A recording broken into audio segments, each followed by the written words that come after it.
4, que vai tratar a dinâmica dos fluidos. Nós fizemos já estática dos fluidos, cinemática dos fluidos, agora em dinâmica dos fluidos nós vamos estudar algumas formas de energia que tem que ser levada em consideração quando estudamos mecânica dos fluidos.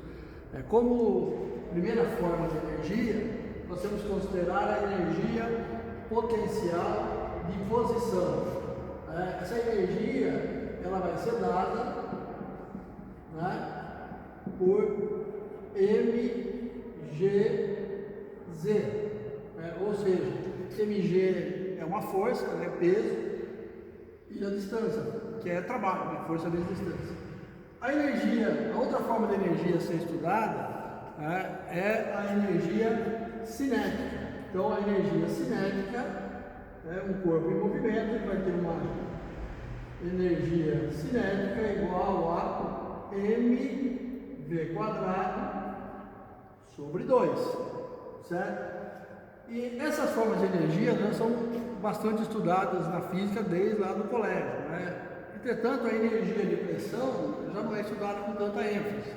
A energia de pressão, imagina que eu tenho aqui um tubo onde está escoando um fluido e lá dentro eu tenho uma pressão P.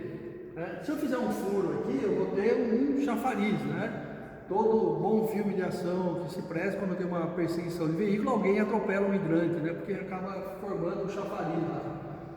Então, o que vai acontecer? Se eu colocar aqui um piezômetro, né, ele simplesmente vai determinar até que altura essa pressão conseguiria elevar o fluido. Isso aí é dado no capítulo 2 como carga de pressão, né, que é P sobre gama. Então, nesse caso aqui, o trabalho realizado por essa pressão, né, seria força vezes a distância que eu conseguia levar aqui. Ou seja, seria força é pressão vezes a área, Pascal. Então, pressão vezes a área vezes uma altura. Mas uma área vezes uma altura é um volume. Ou seja, essa energia de pressão, né, ela é dada por pressão vezes o volume. Nós lembramos lá, quem está fazendo termodinâmica, já estudou termodinâmica, é muito comum se utilizar que o trabalho realizado é integral de PDV. Bom, quando você trabalhar energia potencial, você tem que criar uma referência para essas cotas, né? Ou seja, nós usualmente definimos, para tratar a energia potencial de posição, um plano horizontal de referência. No caso aqui, se eu coloco o plano horizontal de referência aqui, esse ponto passa a ter cota 0 e o outro passa a ter uma altura Z. Nós notamos que as formas de energia que nós separamos para o estudo, elas dependem da massa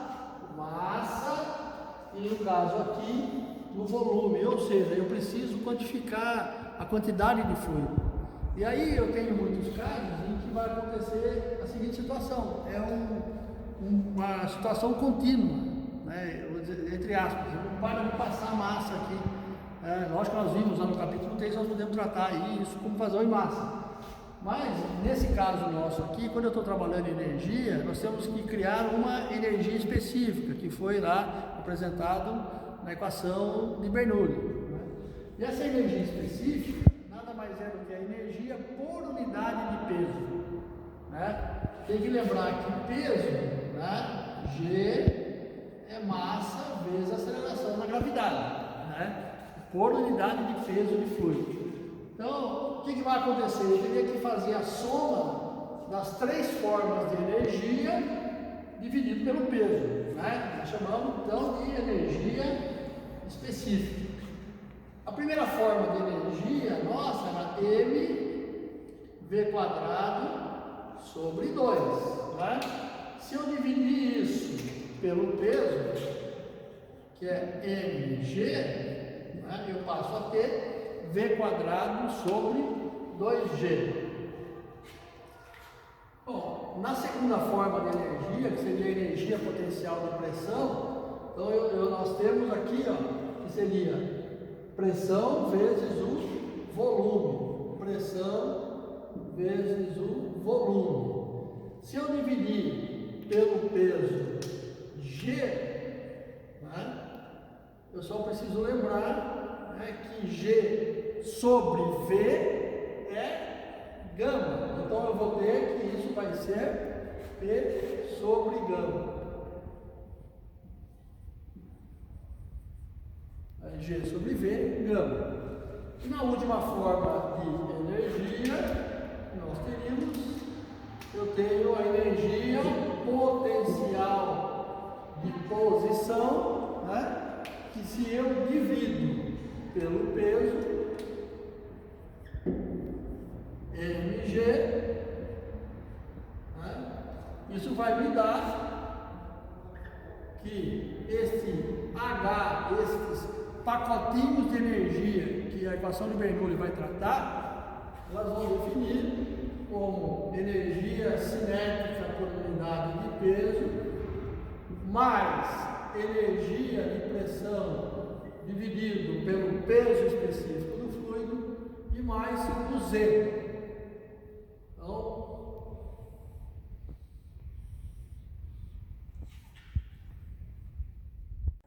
bom, nós pegamos as três formas de energia que nós estávamos interessados em colocar na equação de Bernoulli, né? Só que agora nós temos que tratar mais duas outras formas de energia, né? Além do pacotinho formado por energia cinética, energia de pressão e energia potencial de posição, né? Nós temos a presença ou não de uma máquina, né? Então, quando eu tenho uma máquina, eu tenho que observar se o cálculo levar a um H da máquina maior do que zero, então nós teremos uma bomba e passaremos a chamar, ao invés de chamar de H da máquina, passaremos a chamar de HB. Se no cálculo nós verificarmos que o H da máquina for menor do que zero, nós teremos, no caso, uma turbina, e passaremos a tratar na equação como HT. Né? A outra forma de energia refere-se à ação da viscosidade. Né? Nós vimos no capítulo 1 que a viscosidade sempre age, né, através das tensões de funcionamento, ela age no sentido contrário ao escoamento, ou seja, ela vai roubar a nossa energia. E aí eu tenho duas situações. Em alguns casos de estudo, eu vou poder considerar, né, fluido real, ou seja, eu vou considerar o Mi diferente de zero, ou seja, eu vou ter perda por ação da viscosidade e nós vamos ter, ao longo do tempo aí, em outros capítulos, que estudar, né, como calcular essa perda de carga. Em algumas situações práticas, principalmente na parte de instrumentos de medição, né, eu posso considerar fluido ideal. O que é um fluido ideal? É um fluido que, naquela condição que eu estou estudando, a ação viscosa é tão pequena que eu posso desprezar, eu posso tratar como se o fluido não tivesse viscosidade. Então, eu posso ter fluido real, onde eu tenho que considerar a perda de carga, e fluido ideal ou fluido perfeito, que é aquele que escoaria sem perder energia por ação da viscosidade. Bom, nós definimos que os pontos de estudo terão pacotinhos de energia cinética, energia de pressão e energia potencial de posição, correto? Então, nós vamos fazer a partir daí um balanço de energia através da equação de Bernoulli. Como é que vai ficar isso? Eu vou pegar os pacotinhos de energia, mais a energia da máquina, mais a energia perdida pela ação da viscosidade, e vou estar colocando tudo isso num equilíbrio, né, uma equação de equilíbrio dessas energias. Então, no primeiro caso, ele se refere a regime permanente. O que é um regime permanente?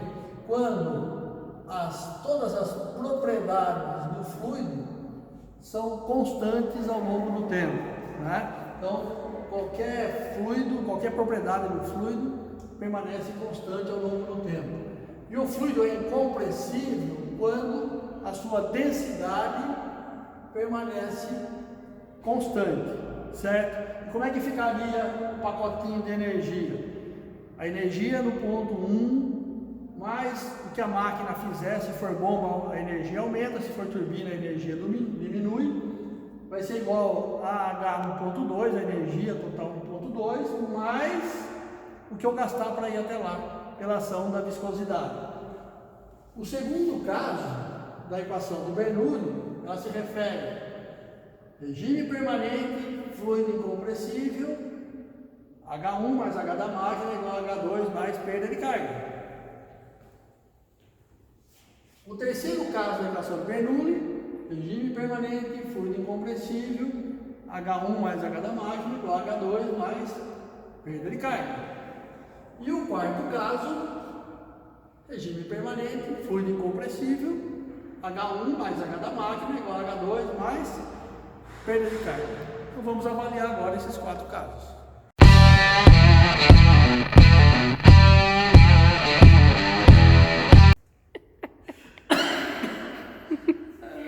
Chega.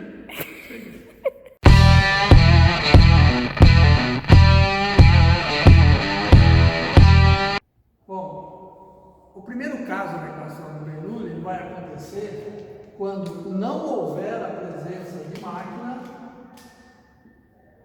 ou seja um trecho de estudo sem máquina e, como acontece nos instrumentos em especial, né, eu posso considerar fluido ideal, ou seja, não tenho ação na viscosidade. Não existe fluido ideal, existem situações em que eu posso considerar o fluido como ideal. Então, desta forma, o que aconteceria? Eu teria aqui H1 seria igual a H2, ou seja, V1 quadrado sobre 2G mais P1 sobre gama mais Z1 será igual a V2 quadrado sobre 2G mais P2 sobre gama mais Z2. Quais são as aplicações que eu tenho para isso? Por exemplo, eu posso aplicar num Venturi. Isso daqui é um medidor de vazão. Por que eu posso considerar fluido ideal quando eu estou tratando um Venturi? Porque os pontos são tão próximos que a energia que eu vou perder pela ação da viscosidade para ir do ponto 1 para o ponto 2, ela pode ser desprezada. Bom, outro instrumento também que pode ser onde eu posso utilizar essa condição é a placa de orifício, muito utilizada na área industrial para medir vazão. Eu teria a placa de orifício, os pontos na entrada e na saída da placa. Como os pontos são muito próximos, os pontos de medição, então eu também posso desprezar a ação da viscosidade. Outro instrumento que eu posso fazer também isso é o tubo de Pitot, que é um medidor de velocidade que está presente aí no avião, no carro de Fórmula 1, dentre outras aplicações, em que eu tenho um ponto aqui com pressão dinâmica mais estática, o segundo ponto está aqui do lado, e entre esses dois pontos, pela distância ser muito pequena, eu posso desprezar a ação da viscosidade. Então, como aplicação desses casos, esse primeiro caso seriam para os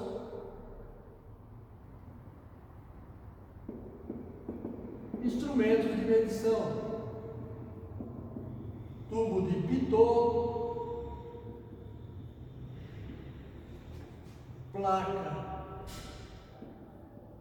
de orifício, tubo Venturi, entre outros, e qualquer outra situação em que a perda de carga seja muito pequena e eu possa considerar fluido ideal. Bom, vamos para o segundo caso da equação de Bernoulli, em que eu posso considerar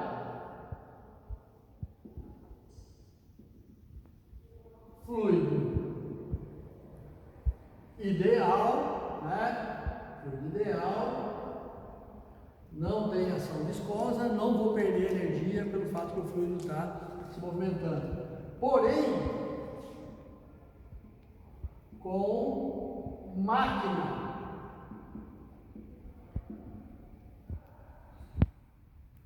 e daí eu posso, por exemplo,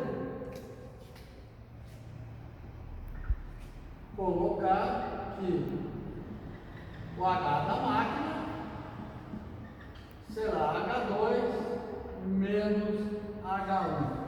Essa situação, os pontos 1 e 2 estão exatamente entre a entrada e a saída da máquina. O que acontece? Como eu não tive escoamento por tubulação passando por válvulas, né? É lógico que vai ter ação viscosa dentro da máquina, mas as perdas que eventualmente vão acontecer dentro da máquina, elas vão estar consideradas no rendimento da máquina, mas isso também é assunto para disciplinas mais específicas, né? Então, o que vai acontecer aqui? Se eu fizer H2 menos H1, e aí eu posso verificar, se H2 for maior do que H1, significa que ao passar pela máquina, aumentou a energia, e quem fornece energia é bom. Então, se H da máquina for maior do que zero, significa dizer que no ponto 2 tem mais energia do que tinha antes da máquina. Portanto, eu tenho uma bomba, ou seja, a máquina fornece energia ao fluido. Agora, se por outro lado o H da máquina for menor do que zero, né? Então o que vai acontecer? No ponto 2 a energia é menor do que no ponto 1, ou seja, ao passar pela máquina, a máquina retirou a energia do fluido. E quem faz isso é turbina, ou seja, a máquina retira a energia do fluido, certo? Então, bomba fornece,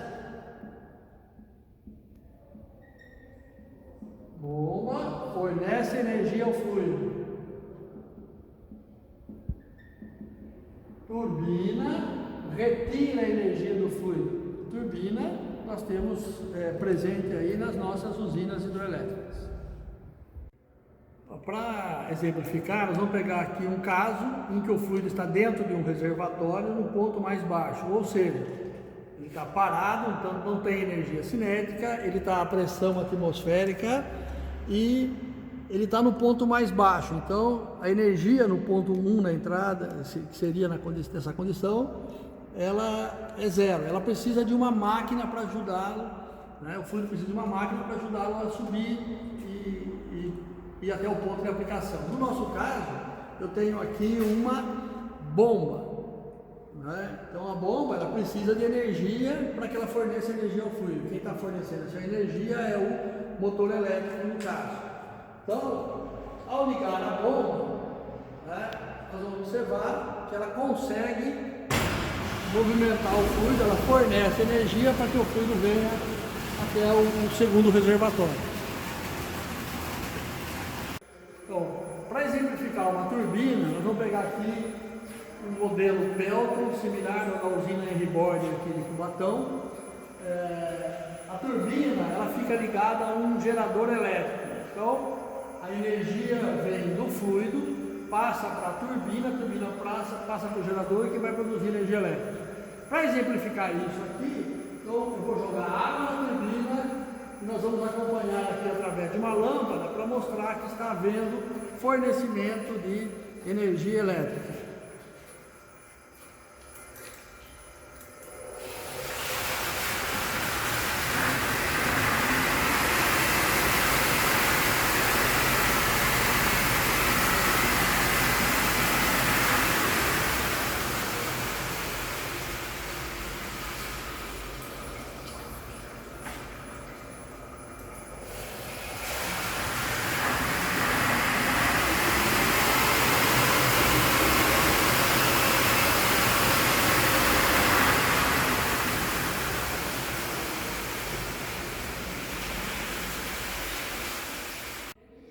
O terceiro caso da equação de Bernoulli, ele se refere a um trecho sem máquina, então não tem máquina,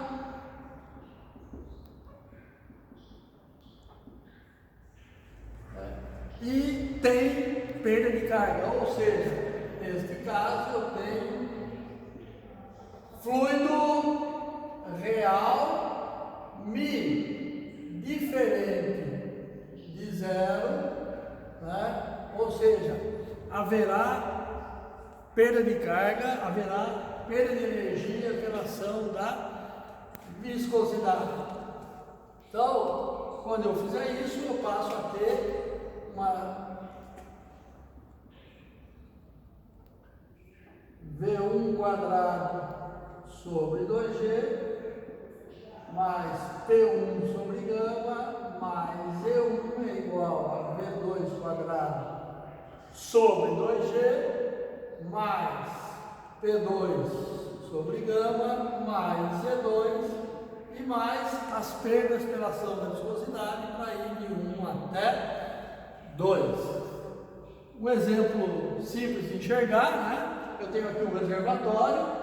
Quando a pessoa apertar, acionar a válvula para dar descarga, né, eu tenho aqui uma certa quantidade de energia, né, que vai fazendo que o fluido venha pela ação da gravidade, pela energia potencial de posição, né, e eu não posso dizer que ele vai sair do reservatório, passar por curva, descer pela tubulação, passar por uma válvula, passar por outra curva e vai chegar lá embaixo sem perder energia pela ação da viscosidade, né.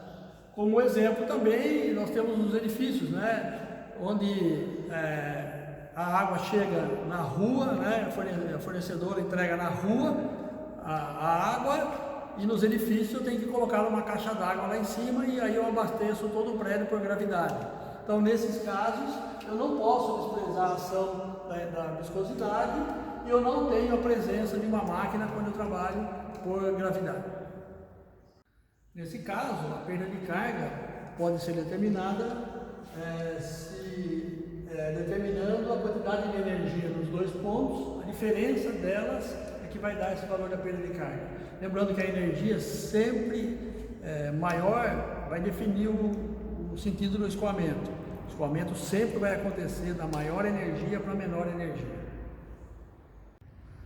No quarto caso da equação de Bernoulli, eu tenho um trecho com máquina e com fluido real, Mi diferente de zero, ou seja, eu vou ter a presença da máquina e vou ter perda de carga pela ação viscosa. E com isso eu consigo fazer projeto de instalações de recalque, instalações de bombeamento, de transferência de fluido, né? E eu teria então V1 quadrado sobre 2G mais P1 sobre gama mais Z1 mais a presença da máquina vai ser igual a V2 quadrado sobre 2G mais P2 sobre gama mais Z2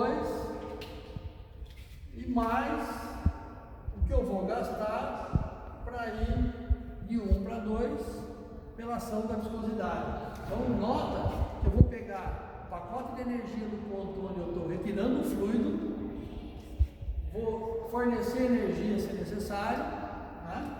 Ou retirar energia se estiver sobrando do fluido, que é o caso da turbina, e depois eu vou ter que considerar o segundo ponto, onde eu vou levar o fluido e levar em consideração a perda de carga que também vai acontecer, porque eu vou passar por tubulação, por válvula, por um monte de pontos aí, né? Onde a ação viscosa vai retirar a energia do fluido.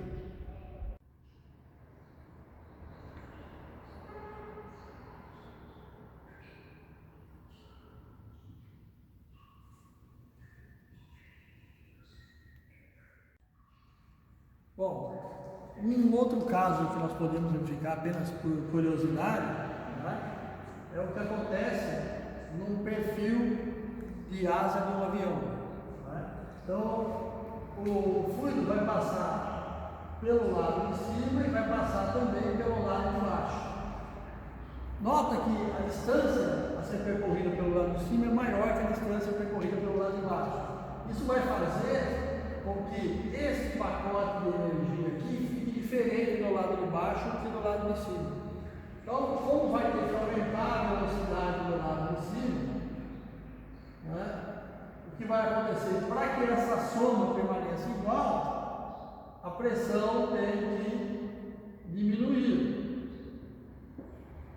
E do lado de baixo vai permanecer praticamente do mesmo jeito. Eu vou ter mais ou menos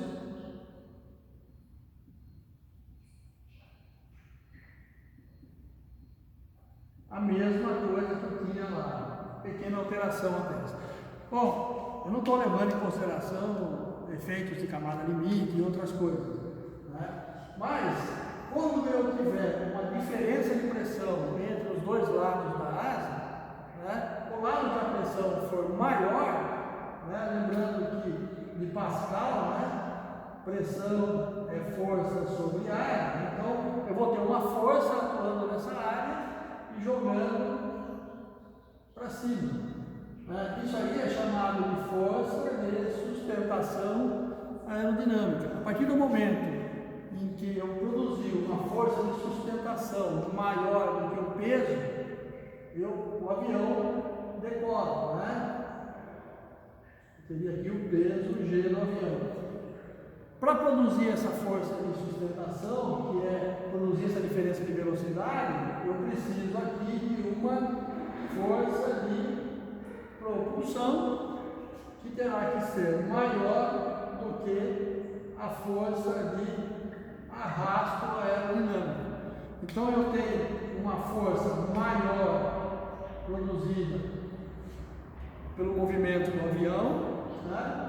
Isso vai gerar uma diferença de pressão na asa que vai gerar uma força de sustentação. Se eu tiver uma força de sustentação maior do que o peso, uma de propulsão maior do que o arrasto, eu tenho uma resultante para cima.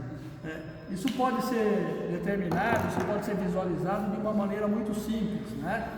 Eu vou colocar aqui uma folha de papel e ao soprar o ar que está aqui em cima, a velocidade vai aumentar do lado de cima, né?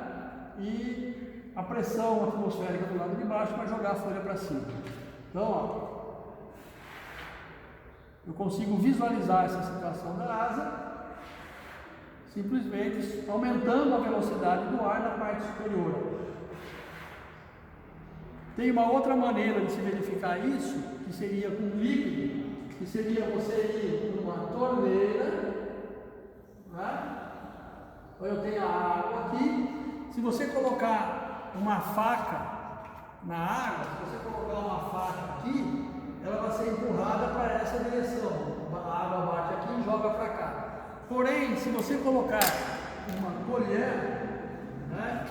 Se você colocar uma colher, o que vai acontecer aqui? Ó? Eu vou ter esse efeito de uma pressão menor nesse lado, né? E a força será para lá. É como se fosse a asa aqui. Então, são experimentos simples que você pode fazer e verificar o que acontece quando você aumenta a velocidade de um fluido e para manter a quantidade de energia a pressão vai cair. Não, para.